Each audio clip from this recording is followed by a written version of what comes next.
वीरेंद्र सिंह जी हमारे national head इस कार्यक्रम में हमें ज्वाइन कर चुके हैं। वीरेंद्र जी, एग्जिट पोल क्या बता रहा है? देखिए, एग्जिट पोल कह रहा है कोई बहुत बड़ा जादू हो गया। अच्छा। और ये जादू चमत्कार में बदलने वाला है। जिस तरह के सर्वे आ रहे हैं, आज तो राव साहब के सर्वे ने चाणक्य को भी फेल कर दिया। हम लोग या तो ये एकदम सटीक होंगे या एकदम लेट जाएंगे। दो ही पिछली चीज बार होती जब बिहार में इन्होंने सर्वे दिया था, हाँ। प्रजा पोल ने, तब हम लोगों ने माना था कि ये कोई ऐसे ही सर्वे होगा हल्का फुल्का, इसमें सच्चाई नहीं हो सकती, बड़ा प्रत्याशित सर्वे था। लेकिन रिजल्ट एकदम उनके अनुरूप आया। अब उनको हम लोगों को सीरियसली लेना पड़ेगा। और वो अगर सबसे ये वाला आ ज्यादा गया सीट वीरेंद्र जी, तो फिर इनको ज्यादा सीरियस लेंगे। हाँ, अगर बंगाल आ गया, अब बंगाल में 194 और प्लस 15 अगर आप कर दीजिए, तब तो ये 210 के पार कर जाएगा। और माइनस करेंगे तब भी बहुमत में रहेगी वहां। हाँ।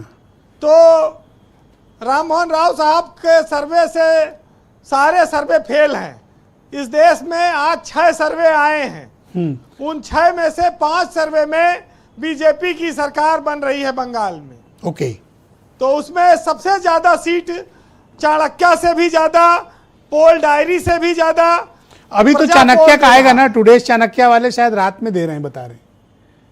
नहीं, जो प्रारंभिक जानकारी आ रही है उसमें 150 से 160 सीट वो बंगाल में बीजेपी को दे रहे हैं। टुडेज चाणक्य वाले, टुडेज चाणक्य। हाँ। और राव साहब 194 दे रहे हैं, 178 से 208 के बीच में।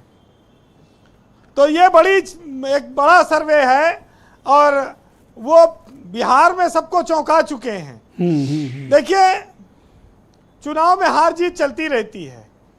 कौन किस तरह से लड़ा, ये कौन किस तरह से खेला, इस ये बात मायने रखती है। मुकाबला टक्कर का होना चाहिए। और टक्कर तो आपको केरल में भी दिख रही है, बंगाल में भी दिख रही है, क्योंकि आसाम में तो पहले से लोगों को लग रहा था एक तरफा है, वहां जीत जाएंगी। तमिलनाडु में थोड़ा से जो है आश्चर्यजनक नतीजे हैं, होंगे अगर एग्जिट पोल जैसा बता रहा है। 10 साल हो गया एलडीएफ की सरकार को केरल में। अब की संभावना यूडीएफ की बताई जा रही है, जैसा एग्जिट पोल बता रहे हैं। लेकिन कांग्रेस की दयनीय दशा देखिए। बंगाल में वो 294 सीटों पर लड़ी, ममता के खिलाफ लड़ी, लेकिन आज एग्जिट पोल में चाह रही है कि ममता जीत जाए। बीजेपी को वो ममता के खिलाफ लड़े, आज एग्जिट पोल के नतीजे से वो दुखी हो रहे हैं, वो मन से चाह रहे हैं कि ममता जीत जाए। तो लड़े क्यों उनके खिलाफ? बड़ी स्थिति असमंजस वाली रहती है कांग्रेस अरे पार्टी। ये जेब में कपूर रख के लाए हैं ताकि ममता बनर्जी जीते, टुटका किए हैं। एक कंफ्यूज लोग हैं। और कांग्रेस ने पूरे देश में विपक्ष को, दिल्ली में केजरीवाल को हराया है, अब बंगाल में ममता को हराएंगे। और ओवैसी को ज्यादा बैटिंग करने की जरूरत नहीं पड़ी बंगाल में। कांग्रेस ही पर्याप्त थी बीजेपी को फायदा पहुंचाने के लिए। आसाम में तीसरी बार सरकार बीजेपी की आ रही है। ब्रजेश जी, एक हसरत थी मोदी की भी और भाजपा की और संघ की कि हम एक बार बंगाल में सरकार बना लें, और वो हसरत शायद इस बार पूरी हो जाए। और जिस दिन ये हसरत पूरी हुई, उस दिन देश के सारे बड़े राज्यों पर बीजेपी का राज होगा।